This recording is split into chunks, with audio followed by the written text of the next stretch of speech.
Yes, hello guys. Magandang hapon dyan sa Pilipinas at sa buong mundo. Magandang hapon, magandang gabi, magandang tanghali. Especially here in USA. Gabi na po dito, Friday, 9:14 na po dito ng gabi. At magandang hapon naman dyan sa Pilipinas at sa buong mundo. So guys, pasensya na po kayo. Kung madalang akong makapag-upload ngayon, hindi nyo ako nakikita ngayon sa social media at sa kadahilan ng may ginawa po tayo, may pinagkaabalahan po tayo na napaka-importante. At yung napaka-importante na yon, kumbaga, i-upload din natin yung video na yon soon. For the meantime, itong video na to, nakapaloob dito yung part 3 po, na kadugtong po doon sa kwento na tinulungan natin sa pagkakaroon nila ng gripo o sariling, igiban. Ika nga dahil 13 years ba naman guys na wala silang sariling mapagkukunan ng tubig. Yung gripo na sinasabi natin, 3 po yung anak nila. Paano pag umuulan? Ang layo ng kanilang pinagkukunan ng tubig, pinag-iigiban. So, sa pamamagitan ng Panginoon, natugunan po ang kanyang kahilingan. Ginawa niyo po kaming instrumento para siya ay makatulungan. So guys, pakipanood po. Thank you and I love you.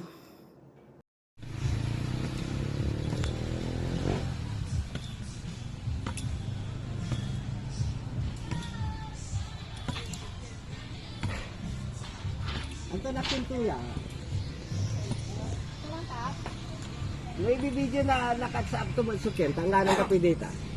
Oh, basta video yung labat. Record ka. Ito na yung mga gamit. Ito yung mga... May tubo. Gagawin nilang...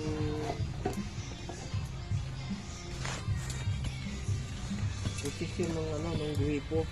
Dito nila ilalagay. Ito yung mga gamit. Yan, ito yung bagong nabili na Dipmatic.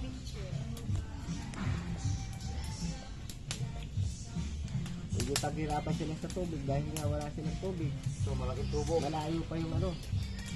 Ito yung ginamit nilang tubo, pipe number 2. Tatlong isa't kalahating pinasa lang po. Ano pa yung mga binili? Ano pa yung mga binili ninyong iba? Ilabas mo. Ito. Yung mga accessories niya.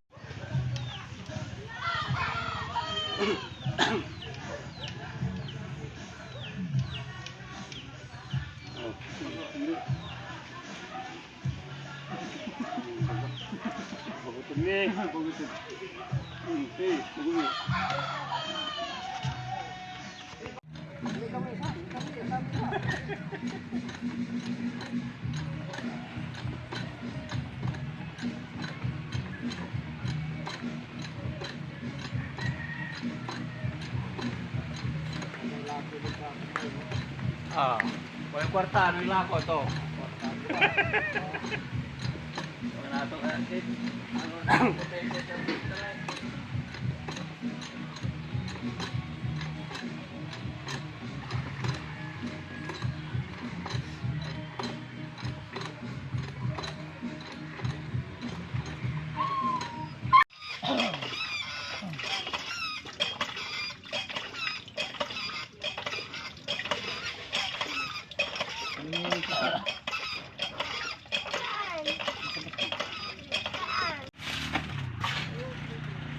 Tulad ka na ito, may pinagkakita na tumitin ko.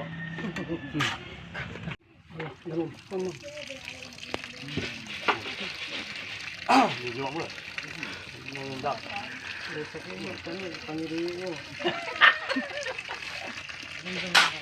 Sana ang pasok ng kasi namin ng code dito. Silos mo. Ang silot. Gapilo. Hindi ba nila ko no?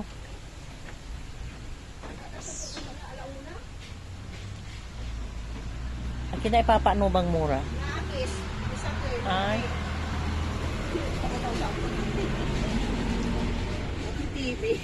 Ang kapitid Si babayaran ko kurinte. 28. Sinula ba yun doon? Nakapalo ka. Ako to na ni Kwanyo, tatalibulan. Agay late, Bawal ko naman na natan man. agay late 20 usuot amo na bayaran. Ano ta tinipon ko lang ti saan ta kiyan, amay agda puto ton. Agay Bawal lay. may bayar ko sa amay disconnection. American connection American connection. 129. Amay 20 uson talibulan. Wala kang dakwalain. Tepetengkut sara may kinta no may TV may di man labay dan ipakero itur kulat sika. Dara wala ubot. Malukon. Ito may kinatan ta. Gapi pang papigar mo no. Pero kung tabalo nung paano ta, wala ko no ka, makapalo say babayaran to 20 suot taloy bulag to bayaran apututan mo. Makabalo ka gal. Wala metro pa. On.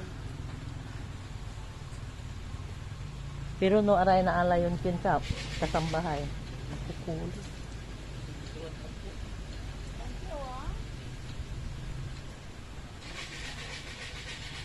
Ngay so dalam na bung nan kiyan Jenny Ann kaamong toy kaldero Akala ko si Kaldero sa sakit. agamang ay nyawitan ta ka kumoy agamang alibangang ko pero maagamang di man naka-schedule lang ulit pangitirang ko ta ako nira a video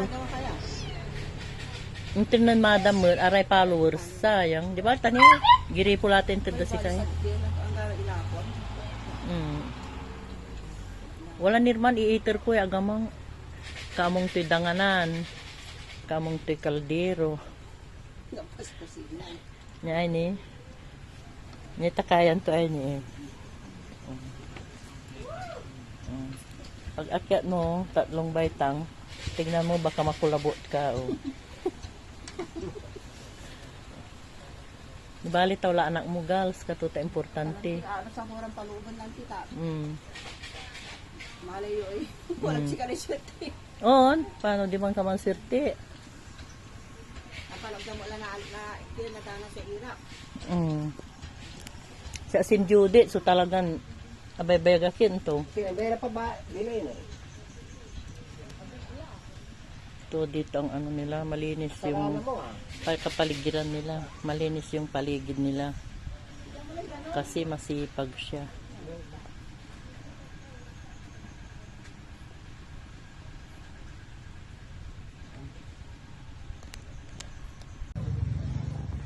Pinasuction nila para ano madaling lilinaw.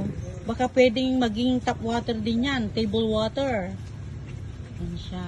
Inaalis niya yung sa makina at ilalagay niya yung pitcher or jetmatic para magkaroon ng tubig manually.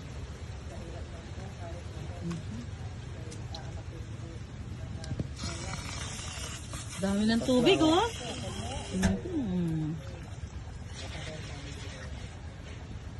Wala tiplong tumanin. Tapos ito may picture mo, eh.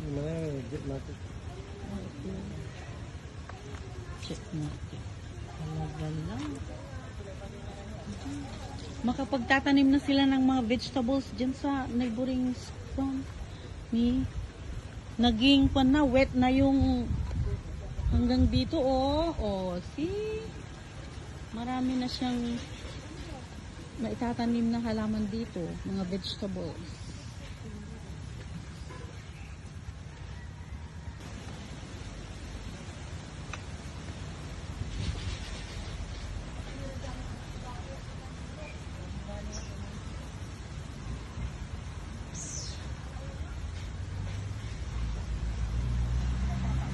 Yan, nilalagay na niya yung ano, jetmatic.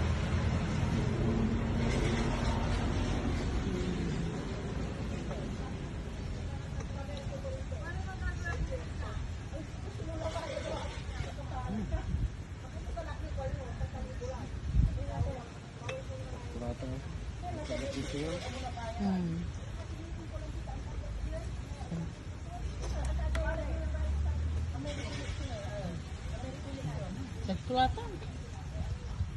Kailangan gapos sa mga puto. Wala tiplong.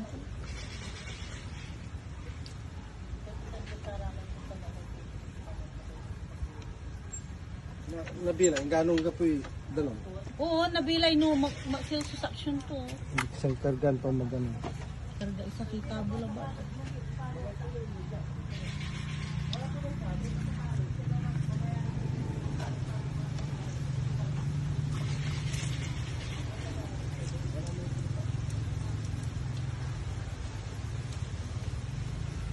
Ito ba ni insiminto ni? Siminturan tampo. Lante o ah. Da isa labo. Nakan ida mulay kin batutan mo. Ulang ka. May light kin.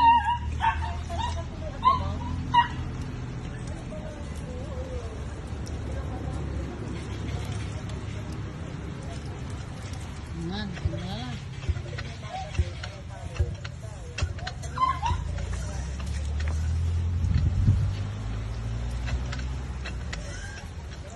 Ang suso. Gini.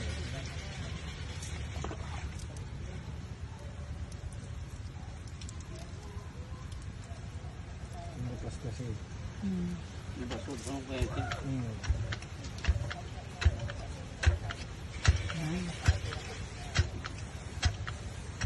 Pero tagamo ka. Patong tabala sa ito. Ang alam na may timbay ha.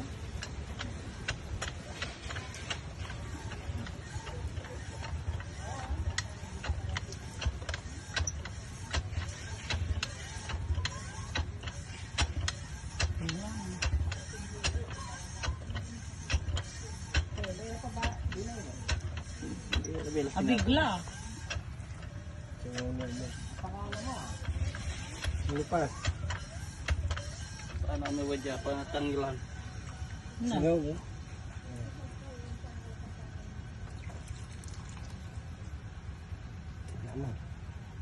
Diba wadya. Sige man to ato. Yun mo. Isan si kay mangyan na kayo. Danon.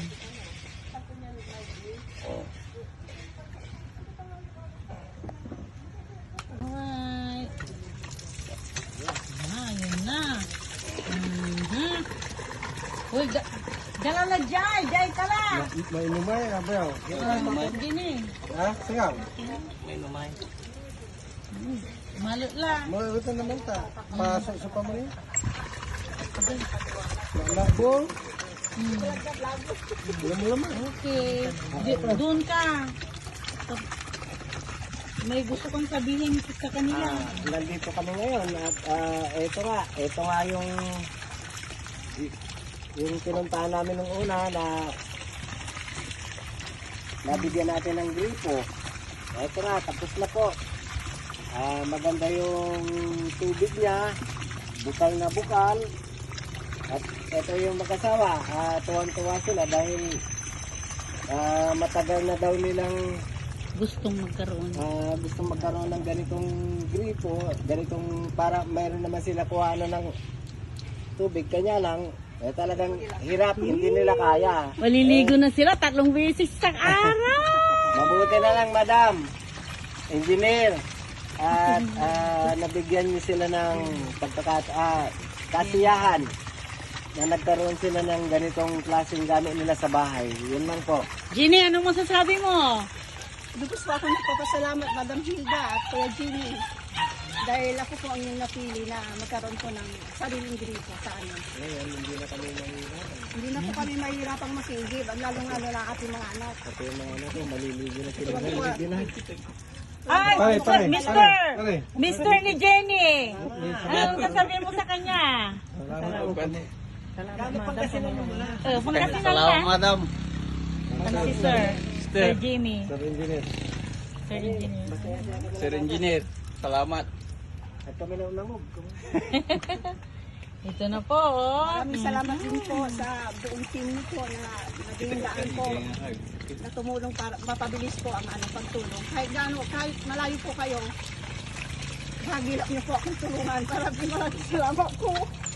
Kahit malayo sila, nandito pa rin sila. Ang dapat kayo tumulong sa mga taong may isip na katulad ko. Pinapaiyak mo yung kagawad tsaka kapitan yun. Maraming salamat, Kapson. Okay. Pang ano po kay Ate B, kay Madam Maylin. Sana, engineer, and Madam Hilda, sana hindi kayo magsawang tumulong sa mga katulad nila pong nangangailangan talaga ng tulong. At kami po, mga team din namin, pagka inutusan nyo rin po kami, mabilis pa sa alas 4. Nandito lang po kami. Nandito lang po kami at Handang maglingkod sa inyo. kasi para nakakatulong kayo, Kami kami din. rin nakakatulong din. If you build stairways to heaven, you can give us even only 1 or 2 steps. Yun. So, abangan ang susunod na kabanata. Thank you, Thank you, Madam Engineer and Engineer. Thank you po. Jimmy and Hilda Nakong. Thank you. Sige po. Mula, nagulo yan ha. Tapandan mo nga. Hanggang sa susunod na kabanata. Sasaksyonan to niya. Magandang exercise din yan. Ngayon, natapos nyo na po napanood yung part 3. Part 3 ng kwento ng pamilya na ating tinulungan sa kadahilan ng 13 years na wala po silang gripo o mapagkukunan ng tubig at sila po ay nakikiigib. Nakikiigib lang po. 13 years na gano'n ang ginagawa nila, paano pag tag-ulan, 3 pa naman anak nila. So sobra talagang nahabag ang aking puso. At ito'y magpasalamat tayo sa Panginoon dahil ginawa niya lang po kaming instrumento ng aking asawa na si Engineer Jimmy Kalimkim. And at the same time, ang mga kakibat nating na grupo o team sa pamamagitan ng ating punong barangay ng Dumpay, Basista, Pangasinan, Kapitan Oscar Solomon, Admin Silvia Caranto de Guzman, Sekretary ng Dumpay, Basista, Pangasinan, Madam Emerita Sison, at ang kagawad na si Reynan Jimenez at ang mga kasamahan nila. Ako'y lubos na nagpapasalamat sa inyo dahil sa grupo natin, marami tayong napapasaya at nagiging successful yung mga plano natin sa pagtulong. Naway magpatuloy at hindi dito natatapos. Marami pang pamilya na ating tutugunan. Yun lamang po. God bless.